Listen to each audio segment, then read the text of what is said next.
Muhammad maka telah memberikan sebuah contoh orang tua asuh atau ibu persusuan. Nah, ya. Ketika seorang orang tua ini mempunyai ASI yang lebih gitu ya kan, dia menyusukan anak lainnya. Atau mungkin kita lihat zaman sekarang ini, di zaman milenial ini bahkan banyak orang yang mendonorkan ASInya ini kepada bayi-bayi lain. Nah tapi ya ini semua pasti harus ada boleh dibilang aturannya yang baik dan jangan sampai nanti akhirnya mereka seperti kejadian yang sudah terjadi. Bib, mohon izin sebelumnya ada cerita dari guru kita waktu itu sempat ternyata dia sudah menikah di Mekah dan akhirnya pas kembali ke Indonesia ternyata istrinya itu adalah satu susuan sedangkan sudah punya anak 3 atau 4 kurang salah.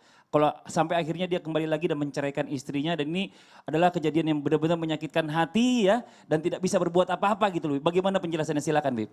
Baik, sebelum kita bahas tentang ASI tadi, sesaat sebelum kelahiran Nabi itu pintu surga semua dibuka oleh Allah. Pintu neraka semua ditutup oleh Allah Subhanahu wa taala. Langit terang benderang, bulan terberah, bintang terang benderang, semuanya dengan keberkahan daripada lahir sallallahu alaihi wasallam. Dan sesaat setelah lahir daripada Nabi sallallahu alaihi wasallam, ribuan malaikat ini diturunkan oleh Allah Subhanahu wa taala untuk menyambut Rasul sallallahu alaihi wasallam. Arsy bergetar. Bahkan Ka'bah salasata ayyam, Ka'bah sampai bergetar selama 3 hari. Ka'bah ini bergetar selama 3 hari. Kenapa Ka'bah ini bergetar selama 3 hari? Yafrah bimaulidihi sallallahu alaihi wasallam, karena senang dengan kelahiran baginda Nabi besar Muhammad sallallahu alaihi wasallam. Dan banyak kejadian-kejadian ajaib-ajaib. Di antaranya tadi seperti yang ditanyakan tentang bayi susuan, ya, artinya ASI. Ini kebiasaan Quraisy, tidak semua, hanya kebiasaan orang Quraisy itu biasanya mencari ibu yang untuk menyusui anaknya. Kebiasaan orang Arab Quraisy seperti itu. Nah di sana memang ada dari Bani Sa'ad. Orang-orang dari Bani Sa'ad memang dia mencari anak buat disusui supaya apa? Supaya dapat bayaran. Gitu. Artinya supaya dapat dapat uang ada apa uang, segala ya, macam. dapat uang. Nah hikmahnya bayi disusui dengan Bani Sa'ad ini artinya banyak pada saat itu murdiat, orang-orang yang menyusui menolak untuk menyusui Rasul. Kenapa? Karena beliau anak yatim. Ya Ustaz Maulana. Jadi anak yatim. Ya, karena beliau anak yatim maka banyak yang nolak karena mungkin tidak ada yang bisa bayar.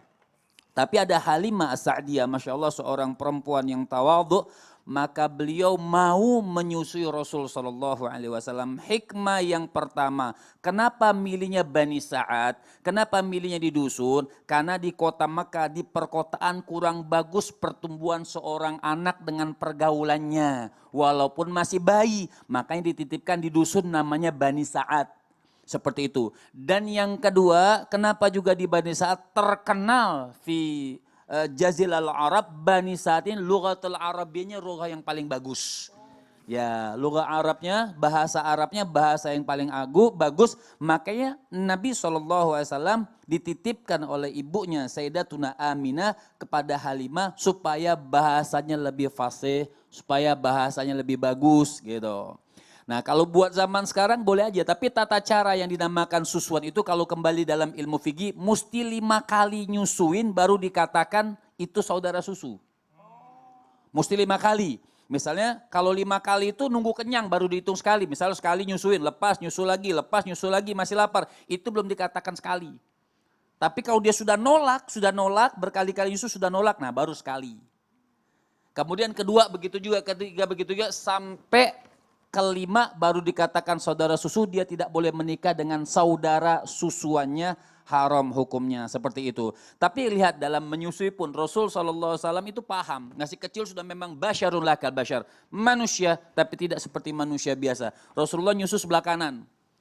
Sudah sebelah kanan, sudah kering nih susu sebelah kanan, mau dikasih taruh sebelah kiri. Tapi Rasulullah menutup mulutnya keras-keras, tidak mau mengisap susu sebelah kiri. Kenapa? Rasulullah meninggalkan buat saudara susunya, karena saudara susunya yang masih bayi belum nyusu juga. Allahu Akbar. Jadi Rasul SAW menutup mulutnya. Ini kalau ngomongin begini panjang banget nih Habib, kayaknya masih singkat, kita masih penasaran lagi nih, tapi waktunya udah habis, gak apa-apa ya. Tapi intinya hikmahnya kalau bisa ya buat yang baik hati mendonorkan ASInya, tahu siapa tuh yang dikasih ASI itu, apalagi kalau bisa sampai tadi berapa 5 kali kenyang. Itu